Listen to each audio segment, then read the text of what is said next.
Welcome to KYC Media News. We bring you the greatest and most up-to-date news of the day, and we invite you to stay tuned. The U.S. Senate has passed a gun safety bill.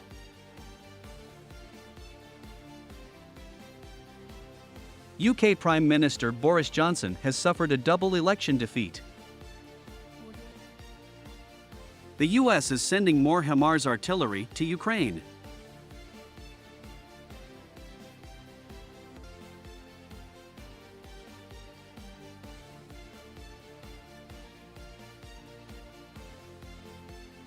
The U.S. Senate has passed a gun safety bill. The Senate effortlessly supported a bipartisan firearms savagery charge Thursday that appeared to be unimaginable a month prior, setting up conclusive endorsement of what will be Congress's most sweeping reaction in a long time to the country's run of severe mass shootings.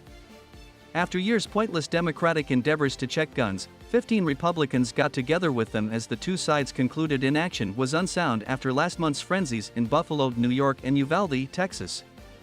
It required a long time of shut entryway talks, yet representatives arose with a trade-off encapsulating gradual yet effective development to control slaughter that has come to routinely stun yet never again shock the country. The $13 billion measure would harden historical verifications for the most youthful weapon purchasers, keep guns from more abusive behavior at home guilty parties, and assist states with setting up warning regulations that make it simpler for specialists to take weapons from individuals pronounced hazardous.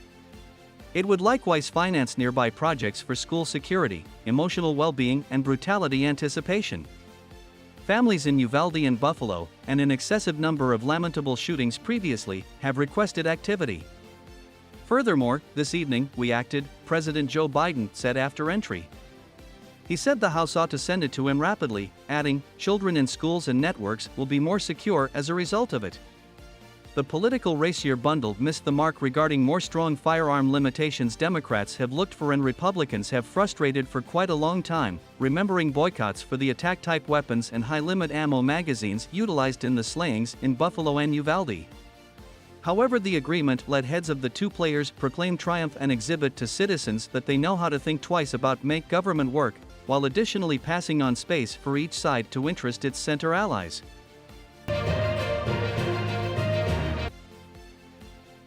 UK Prime Minister Boris Johnson has suffered a double election defeat.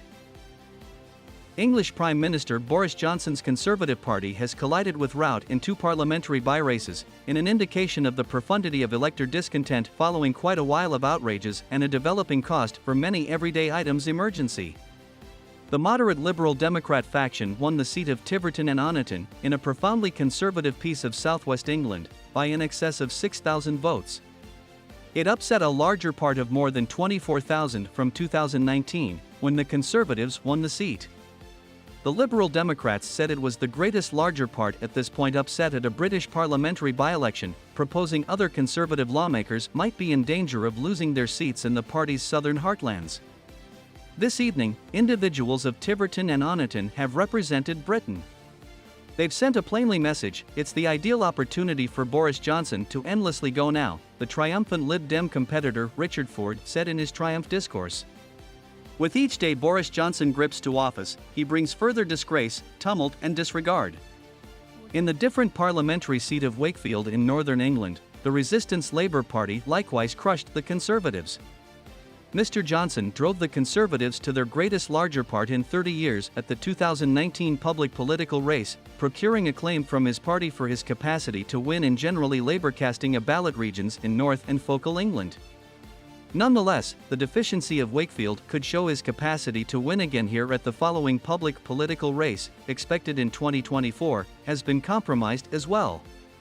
Mr. Johnson on Thursday dismissed ideas he could leave assuming the Conservatives lost the two seats, saying it was normal for overseeing gatherings to lose midterm by-races. The by-elections were set off by high-profile renunciations of Conservative lawmakers, one who conceded watching porn in Parliament, and one more viewed as at fault for physically attacking a teen kid. The U.S. is sending more HIMARS artillery to Ukraine. The U.S. is sending more rocket gunnery, a great many howitzer adjusts, and watch boats to assist Ukraine with guarding key urban communities in the Donbass, the White House reported Thursday. The $450 million security help bundle incorporates for high-mobility artillery rocket systems, or HIMARS, truck-mounted weapons that can hit focuses out to 40 miles. The U.S. has previously conveyed 4 HIMARS to Ukraine. The new bundle pushes the all-out worth of weapons against tank weapons, helicopters, vehicles and defensive stuff gave by the United States to Ukraine since February past $6.1 billion. Likewise with past bundles, the round declared on Thursday did exclude Warrior Flies or high-level air guards, 2 sorts of weapons that a little gathering of Ukrainian Air Force officials went through this week squeezing Congress to give. Such weapons would assist Ukraine with countering Russian Voyage rockets, the officials said. The watchboats will assist Ukraine with guarding its coast and its streams, organization representative John Kirby said at the White House on Thursday. President Joe Biden leaves this end of the week for the G7 summit in Germany and the NATO culmination in Spain. The contention in Ukraine will be a basic piece of the 2 culminations, as part countries address new responsibilities to additionally detach Russia from the worldwide economy, focus on the Russian Guard store network and keep getting serious about the attack, Kirby said. Ukraine on EU membership path. Coming to you from the EU chiefs culmination in the core of Brussels, we examine Ukraine's bid to join the club and the absence of progress for EU hopefuls in the Western Balkans. We hear from Albanian Prime Minister Edi Rama, NATO Secretary General Jens Stoltenberg and Florence Cobb, prescience guide to the Council of the European Union. The current week's episode, facilitated by Politico's David M. Herzenhorn, comes to you from the European Council where the EU's 27 heads of state and government chose to assign Ukraine and Moldova as contender for EU enrollment. Politico's Lily Bayer, Giorgio Lili and Hans von der Burchard join David to unload how the choice was made and where the conversation on EU increase goes from here. Giorgio likewise makes sense of how French President Emmanuel Macron's gravitas around the council table might have been reduced by his moderate union's frustrating appearing in parliamentary races last end of the week. We likewise examine how the French president's thought for a European political local area is being gotten. Then, you'll hear from Albanian Prime Minister Edi Rama. He addressed Politico's Luis Dio in Tirana last week, sharing his downbeat view on why Albania's possibilities for beginning EU enrollment talks have slowed down. After the break, we include NATO Secretary General Jens Stoltenberg. He plunked down with Lily Bayer on Wednesday for a Politico Live occasion, which you can watch here. What's more, Politico's Matt Karnichnig presents to us a conversation with Florence Cobb, prescience guide to the Council of the European Union. They examine the conflict in Ukraine, how long it could endure and what we can anticipate from NATO's notable gathering 1 week from now in Madrid.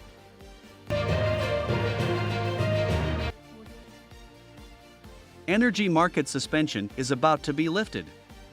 An uncommon suspension of the discount power market will be lifted on Friday evening, the market administrator says.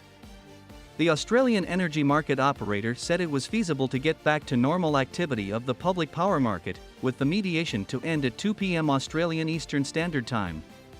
We are as of now seeing more typical power offering and dispatching through AEMO's robotized assets, alongside decreased power setbacks and less manual mediations required by AEMO, the administrator said in an explanation. AEMO declared the suspension last week after a progression of occasions including coal-terminated power station closures, a cool front across the East Coast and spiking gas costs made it difficult to keep working the spot market while keeping the lights on for buyers and organizations. The administrators said it anticipated that conditions should stay dynamic temporarily when the suspension was lifted. Prior, opposition pioneer Peter Dutton said the onus fell on the energy pastor to further develop dependability, noticing power costs diminished during the alliance's residency in government yet rose when Labour was rearward in power. Chris Bowen currently has caused this present circumstance where you have vulnerability about supply. Beneficiaries have been advised over winter to plan for power outages or clinics being told to not keep all of their power running, he said. That is critical and I simply don't think Chris Bowen has an idea about it. While worldwide conditions, for example, the conflict in Ukraine sent shockwaves through worldwide energy markets, Labour has laid piece of the fault of the flow energy setback at the feet of the alliance, saying 10 years of underinvestment in renewables has prompted disappointments in the matrix.